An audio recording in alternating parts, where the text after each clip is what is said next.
Assalamualaikum warahmatullahi wabarakatuh. Alhamdulillahirabbil alamin. Allahumma shalli ala sayyidina Muhammad wa ala ali sayyidina Muhammad.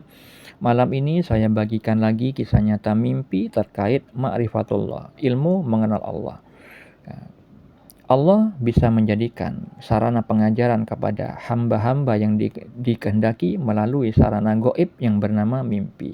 Seperti halnya Nabi Muhammad SAW juga mendapatkan pengajaran melalui mimpi, yang mana hal itu banyak sekali dalilnya atau keterangan yang menjelaskan hal itu di dalam kitab Sahih Al-Bukhari.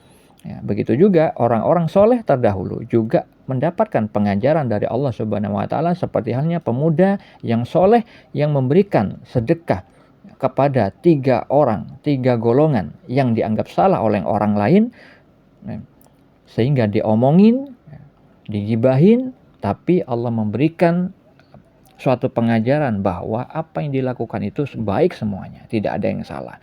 Itu bisa Anda simak di kitab Sahih Al-Bukhari. Ya, seperti hanya yang saya alami ini, ya, tentang pengajaran dari Allah Subhanahu wa Ta'ala melalui mimpi tentang makna laisa kamitslihi syai'un, yang artinya tiada satupun yang sama dengan Allah. Hal itu firman Allah di dalam surah Asy-Syura ayat 11. Perlu diketahui muslimin muslimat, mukmin mukminat pada khususnya bahwa mimpi bukan hanya sebagai bunga tidur, melainkan disabdakan Nabi Muhammad SAW, mimpi itu ada 3 di dalam Sahih Muslim.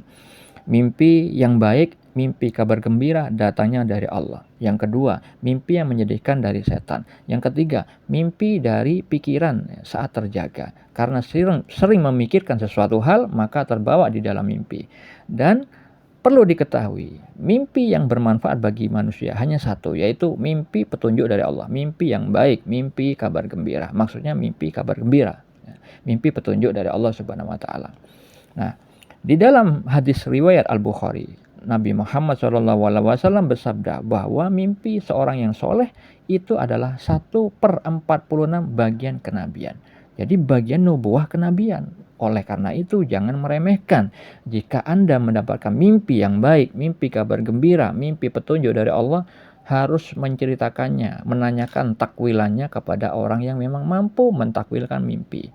Orang yang mentakwilkan mimpi haruslah memahami ilmu syariat tentang hukum-hukum halal dan haram, dan dia hatinya bersih, sehingga dia diberitahukan oleh Allah Subhanahu wa Ta'ala di dalam kolbunya bisa mengkoneksikan ayat-ayat ataupun hadis-hadis Nabi terkait dengan makna mimpi yang terjadi.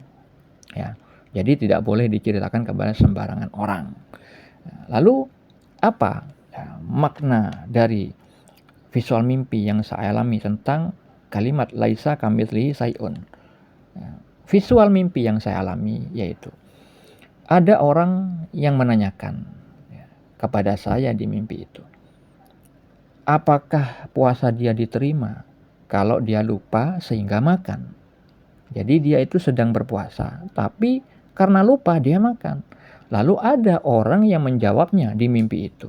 Orang lain menjawabnya dengan hawa nafsunya. Dia mengatakan puasa dia tidak diterima sama Allah. Lalu saya di mimpi itu menjelaskan, tidak. Allah itu laisa kamitslihi syai'un. Tiada satupun yang sama dengan Allah. Ya, tidak sama dalam hal memutuskan suatu perkara. Allah itu sifatnya maha bijaksana. Ya, seringkali Allah berfirman di dalam Al-Quran bahwa salah satu sifat Allah itu maha bijaksana.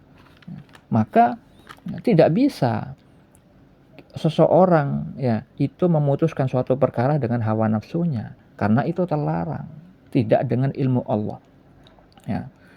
Allah bisa memaklumi hamba-hambanya yang berbuat kesalahan karena lupa, karena hal yang tidak disengaja. Karena Allah berfirman di dalam surat Al-Ahzab ayat 5, dan tidak ada dosa atasmu jika kamu khilaf tentang itu, tetapi yang ada dosanya apa yang disengaja oleh hatimu. Allah Maha Pengampun, Maha Penyayang. Dan itu senada dengan apa yang disabdakan Nabi Muhammad SAW di dalam hadis yang sahih dari Ibnu Majah nomor 2045.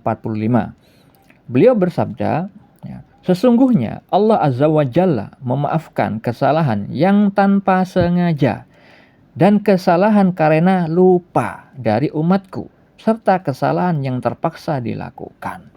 Nah, jadi ini ya ilmu dari Rasulullah, yang mana ilmu beliau dari wahyu Allah, bukan dari hawa nafsunya. Berbeda dengan ucapan seseorang yang ada di dalam mimpi saya itu. Ya. Dia mengatakan bahwa puasa orang ini tidak diterima karena lupa. Ya, saya di mimpi itu mengatakan tidak. Ya. Allah itu laisa kamitslihi syai'un.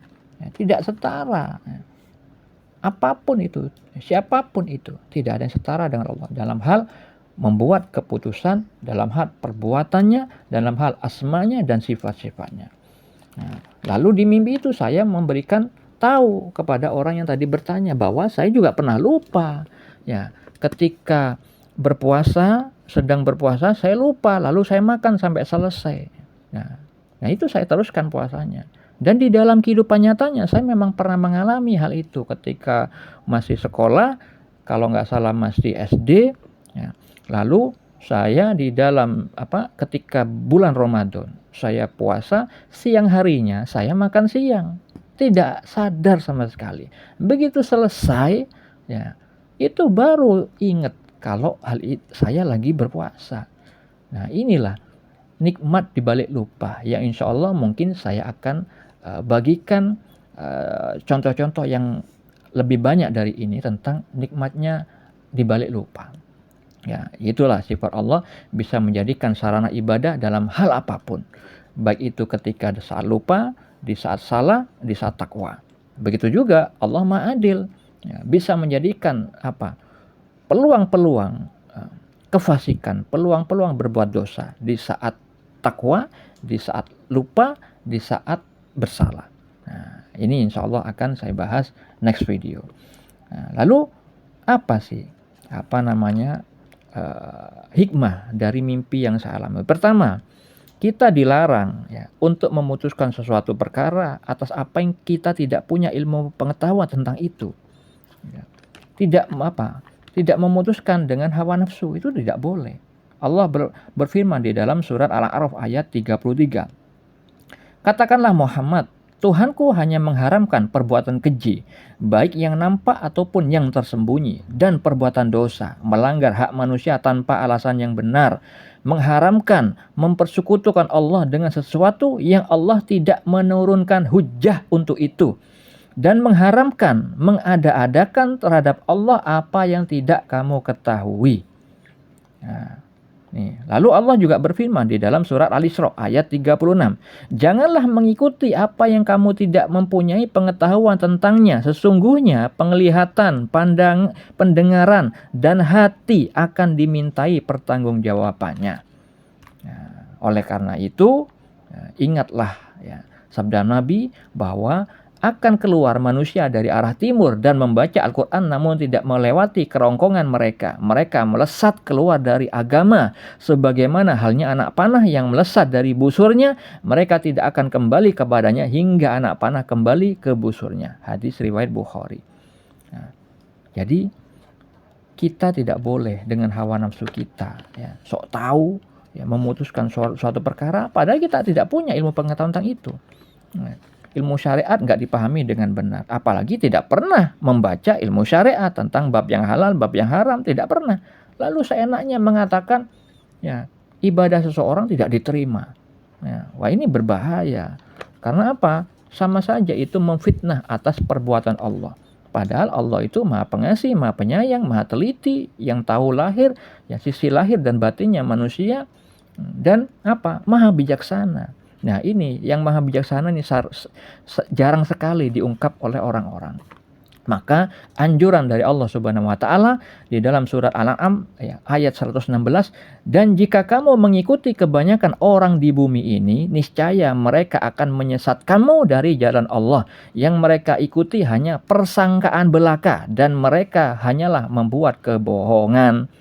Jadi cari guru yang benar. Jangan mudah ikut-ikutan orang lain apalagi kita sendiri banyak tidak melakukan ketaatan kepada Allah, maka bisa tersesat sejauh-jauhnya, bisa kafir, bisa murtad. Semoga bermanfaat. Assalamualaikum.